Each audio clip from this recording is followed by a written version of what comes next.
When it comes to Alia's name, हमारे mind में दो ही चीजें आती है, a girl who act cute and डम एंड नेपोटिज्म। बट नेपोटिज्म तो अनन्या एंड जानवी के साथ भी हो रहा है, बट वो क्यों आलिया की तरह सक्सेसफुल नहीं हो पाई। But what if I tell you, Alia के साथ नेपोटिज्म से ज्यादा फेवरेटिज्म हो रहा है। But how? So in this video we'll talk about कि कैसे Alia cute and dumb act करके लैमलाइट में आई, कैसे आलिया ने अदर एक्ट्रेस की मूवी छीनी, and we also talk about how Alia copied other actress. When people says Alia is nepotism product, I agree. When people says Alia is opportunist, I agree. But when people says Alia is dumb, I disagree. You won't believe when I tell you Alia is so damn strategist. आज के time पर Alia one of the most successful and talented Bollywood actress है। But Alia ने ये stardom कैसे हासिल किया? Struggle करके। बट स्ट्रगल तो अनन्या पांडे ने भी करा। Then why didn't she succeed? अगर मैं एक सिंपल वर्ड में इसका आंसर करूँ तो ऑडियंस को फूल बना के। Yes, you heard it right. Okay, तो शुरू से शुरू करते हैं। जब आलिया इंडस्ट्री में लॉन्च होने वाली थी तो इंटरनेट में उनकी पीआर टीम एक्टिव हो गई। बड़ी बड़ी हेडलाइंस में ये आने लगा कि डायरेक्टर महेश भट्ट की डॉटर आलिया भट्ट ने मूवी में डेब्यू करने के लिए अपना वेट लॉस किया है। अब ऑडियंस को तो स्टार किड्स की स्ट्रगल देखने में इंटरेस्ट आता ही है, तो शुरू हो गई यहाँ से आलिया की हाइप। और अब यहाँ से एंट्री हुई डायरेक्टर करण जौहर की।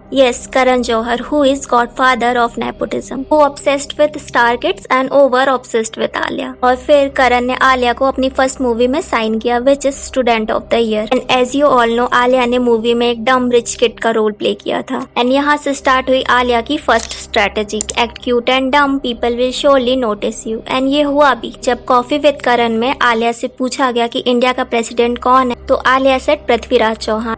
Who is the president of India?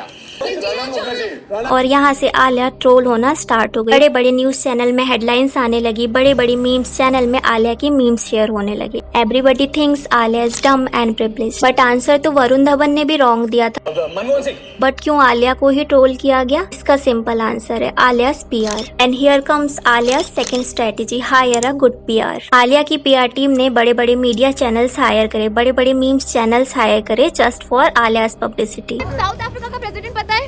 हाँ, सिंगापुर का प्रेसिडेंट पता है? अब आपका ये क्वेश्चन होगा कि इससे तो आलिया ट्रोल हुई, इस वजह से अभी भी उसे डम समझा जाता है, तो इससे आलिया का क्या प्रॉफिट हुआ? तो PR दो टाइप के होते हैं, एक पॉजिटिव PR और एक नेगेटिव PR। पॉजिटिव PR में सेलिब्रिटीज की पॉजिटिव इमेज बनाई जाती है और नेगेटिव PR में सेलिब्रिटीज की negative image. But mostly negative PR दूसरे सेलिब्रिटीज की इमेज को खराब करने के लिए यूज किया जाता है। बट इन आलिया's केस उन्होंने खुद आलिया पर ही नेगेटिव PR चलाया, क्योंकि पॉजिटिव हो या नेगेटिव, ट्रेंड तो लोग दोनों ही कंडीशन में होते हैं, राइट? अब आलिया हर जगह ट्रेंड तो होने लगी, बट अब आलिया की इमेज भी तो ठीक करनी थी, तो इसकी रिस्पॉन्सिबिलिटी ली करण जौहर ने। और हाईवे मूवी के लिए डायरेक्टर इम्तियाज अली को आलिया भट्ट को रिकमेंड किया। और यहाँ से स्टार्ट होती है आलिया भट्ट की third strategy, stealing movie from other actress. Highway movie के लिए इम्तियाज अली की फर्स्ट चॉइस ऐश्वर्या राय थी। वो ऐसी एक्ट्रेस चाहते थे जो कि 30+ हो, क्योंकि इस रोल के लिए एक मैच्योर परफॉर्मेंस की रिक्वायरमेंट थी। बट करण जौहर को कोई मना कर सकता है क्या? That's how Bollywood works, right? और हाईवे मूवी आलिया की टर्निंग पॉइंट बन गई। लोगों ने आलिया की परफॉर्मेंस को बहुत अप्रिशिएट किया और आलिया की एक्टिंग भी काफी अच्छी थी। और अब आलिया की पॉजिटिव इमेज भी बन रही थी, बट साथ ही साथ उन्हें गुड एक्ट्रेस में भी शामिल किया जाने लगा। और अब आलिया करण जौहर की गैंग की एक परमानेंट मेंबर बन गई थी। अब वो मोस्टली करण जौहर के प्रोडक्शन की ही मूवी करती, लाइक बद्रीनाथ की दुल्हनिया, हम्प्टी शर्मा की दुल्हनिया एंड 2 स्टेट्स। करण जौहर ने इम्तियाज अली को तो रिकमेंड किया ही आलिया को, बट साथ ही साथ संजय लीला बंसाली को भी आलिया के बारे में रिकमेंड किया। इवन जो डियर जिंदगी मूवी थी उसके लिए भी करण जौहर ने गौरी शिंदे से बात करी आलिया के रोल के लिए, जबकि डायरेक्टर की फर्स्ट चॉइस कटरीना कैफ थी। एंड अगर मैं कहूँ आलिया की सक्सेस में मेजर रोल करण जौहर का है तो वो गलत नहीं होगा, क्योंकि मूवीज मिलने से कुछ नहीं होता, वो तो स्टार किड को मिल ही जाती है। बट गुड अपॉर्चुनिटी जरूरी है, एंड आलिया भट्ट को चांसेस पे चांसेस मिलते जा रहे थे। 2020 पे सुशांत सिंह राजपूत के टाइम पर भी आलिया को मैसिव हिट मिली थी because of nepotism. Millions of people ने उनको अनफॉलो कर दिया था, लेकिन तब भी करण जौहर ही थे जिनकी वजह से आलिया रिलेटेबल रह पाई थी। आलिया भट्ट ने अभी तक के करियर में अभी तक 30+ मूवीज करी हैं, जिसमें से 12 belongs to Karan Johar. And 4-5 movie तो करण जौहर ने ही रिकमेंड किया था। करण जौहर आलिया को अपनी मूवी में तो चांस देते ही देते, बट अदर एक्ट्रेस जो आलिया की कॉम्पिटिटर थी लाइक श्रद्धा एंड परिणीति ने भी अपने कॉम्पिटिशन से हटाने का का काम करते। Shraddha Kapoor is also a star kid but Karan Johar कभी उन्हें चांस नहीं देते। हाँ, 2016 में करण जौहर ने ओके जानू मूवी में उन्हें चांस दिया था, बट उसके बाद कभी उन्होंने दोबारा श्रद्धा के साथ काम नहीं किया। इवन वो श्रद्धा को कॉफी विद करण में भी नहीं बुलाते, ना ही किसी बॉलीवुड पार्टी में उन्हें बुलाया जाता। Same with Parineeti. I think Karan star kid में भी कंपैरिजन करते हैं, लाइक आलिया, जानवी, अनन्या, अंसारा जो एक पावरफुल बॉलीवुड फैमिली को बिलोंग करती हैं, तो करण उन्हें ज्यादा पुश करते हैं। बट श्रद्धा जो कि शक्ति कपूर की डॉटर है, शक्ति कपूर मोस्टली अपनी मूवीज में विलन का रोल करते थे, जिस वजह से करण ज्यादा उन्हें प्रमोट नहीं करते। एंड जब से श्रद्धा एंड रणवीर कपूर के डेटिंग के रूमर्स आए हैं, तब से तो श्रद्धा को और ज्यादा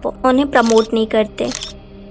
As you all know, Alia Bhatt is obsessed with Ranveer Kapoor. He was her childhood crush. And Ranveer Kapoor dated Deepika Padukone. And here comes our question. क्या आलिया दीपिका पादुकोण को कॉपी करती है? क्योंकि अगर आप मोस्टली आलिया की ड्रेसेस देखोगे या आलिया के एक्सप्रेशंस देखोगे तो वो दीपिका से मैच करते हैं। अब मैं ये नहीं कह सकती कि आलिया सच में दीपिका को कॉपी करती है या उनके स्टाइलिस्ट उन्हें ड्रेस सिलेक्ट करके देते हैं। बट अगर आलिया दीपिका से इंस्पायर भी है तो इसमें गलत नहीं है। We all likes to dress up like our favourite celebrities, right? But one thing is concerning about Ranveer Kapoor mostly acted like a red flag. And जब भी हम आलिया के इंटरव्यूज देखते हैं तो वो रणवीर के बारे में कुछ ऐसा रिवील कर देती है जो आलिया को तो नॉर्मल लगता है, बट उनके फैंस के लिए कंसर्निंग होता है। सो माय क्वेश्चन वाज, कहीं आलिया रणवीर को प्लीज करने के लिए तो दीपिका को कॉपी नहीं करती? और अगर ये ट्रू है तो इट्स रियली कंसर्निंग।